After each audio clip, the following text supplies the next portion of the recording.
पुण्यातील मतमोजणी दरम्यान आज मोठा वाद निर्माण झाला आहे। पुण्यातील उमेदवार रुपाली थोंबर पाटील यांनी त्यांच्या प्रभागातील मतमोजणी प्रक्रियेवर गंभीर आक्षेप घेत थेट मतमोजणी थांबवली। ईव्हीएम मशीनबाबत पारदर्शकता नसल्याचा आरोप करत त्या प्रचंड आक्रमक झाल्याचं पाहायला मिळालं। मतमोजणी दरम्यान काही मशीनमध्ये प्रिंट मिस्टेक झाल्याचं सांगण्यात आलं, मात्र 1-2 मशीनमध्ये नव्हे तर 12 ते 13 मशीनमध्ये एकाच वेळी प्रिंट मिस्टेक होणं अशक्य आहे, असा ठाम दावा रुपाली ठोंबरे पाटील यांनी केला।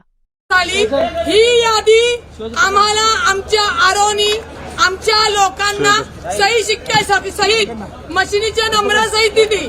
जेव्हा आता मशीन ओपन केलं त्या ओपन करत असताना हा नंबर आणि आतला मशीन उघडलेला नंबर मॅच झाला पाहिजे, तो होत नाही। जर समजा त्यांनी ही लिस्ट आम्हाला दिल्यानंतर मशिनरी बदलल्या, काही टेक्निकल प्रॉब्लेम आले, आपण समजून घेऊ, तर मग ती बदललेली लिस्ट आम्हाला का देण्यात आली नाही। आणि ते सांगतात एखादी प्रिंट मिस्टेक होऊ शकते। आय एम ॲग्री, एक मशीन होईल, 7-7 आणि 8-8 मशीन प्रिंट मिस्टेक होतात, 13-13 12-12 मशीन प्रिंट मिस्टेक होऊ शकत नाही। आणि ते सांगतात पोलिसांना की नाही मी सुरू करणार, तर मी त्यांना सांगितलेले एक तर तुम्ही लेखी द्यायचं की आमची प्रश्न म्हणजे आम्ही ऑब्जेक्शन घेऊन सुद्धा तुम्ही चालू करताय, मग बघतो आम्ही। ही अशा पद्धतीने आम्ही मोजणी थांबवलेली आहे। ज्या मशिनी आमच्याकडे रजिस्टर केलेल्या आहेत म्हणजे त्यांच्या सही शिक्क्यानी त्या मशिनीच बदलल्यात, तर हे मतदान कुणाचं आहे? मग कुणाचे का बदललं तुम्ही?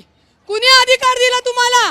आणि जर बदललं तर रात्रीतनं तुम्ही बोलवायला पाहिजे होतं उमेदवार, आम्ही रस्त्यावर तिथं पडलोच ना तुमच्या इथं। काही मशीनवर रिपेअर लिहिले, रिपेअर उमेदवारांना न सांगता मशीन बदललेत का? एक्झॅक्टली। आणि का बदलल्या ते काय त्यांचं तुम्हाला सांगण्याची गरज नाही। जर टेक्निकली प्रॉब्लेम आले तर आम्ही समजू शकतो की तुम्ही बदलल्या, मग ही बाबा मशीन बदलली त्याच्याऐवजी ही दिली, ती नवीन लिस्ट आम्हाला द्यायची होती। तुम्हाला ताण होता, तुम्ही झोपले नाही आणि तुमचं हे झालं आणि ते पूर्ण करायचं, त्याच्यासाठी नाहीये निवडणूक। निवडणूक ही संविधानाने लोकशाहीने पारदर्शकपणेच झाली पाहिजे। आता कुणाचं चालणार नाही, कमळ नाही, फुमल नाही, टुमल नाही। आणि जर त्या लोकांनी जर तुम्हाला सांगते प्रेशर आणलं तर डबल प्रेशर आपण आणायचं श्रीलंकेसारखं यांच्यावर। बघू पोलीस पण काय करतात ते। रुपाली ठोंबरे पाटील यांचा आरोप आहे की ज्या मशीन तिथे होत्या त्या मशीन अचानक बदलण्यात आल्या। हे पाहून त्या संतप्त झाल्या आणि त्यांनी थेट प्रश्न उपस्थित केला, मशीन बदलल्या पण कोणाच्या परवानगीने? हे मतदान नेमकं कुणाचं आहे? त्यांनी निवडणूक अधिकाऱ्यांवर गंभीर आरोप करत सांगितलं की मशीन बदलल्यानंतर नवीन लिस्ट देणं बंधनकारक होतं, मात्र ती लिस्ट देण्यात आली नाही।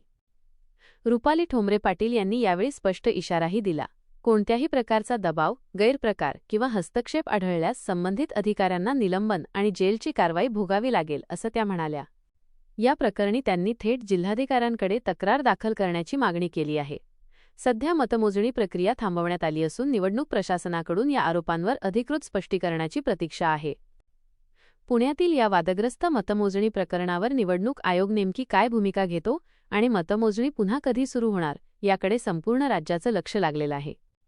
तर जाता जाता सर्व प्रेक्षक वर्गाला एक विनंती आहे, हा नवीन चॅनल असल्यामुळे सबस्क्राईब करूनच जावा।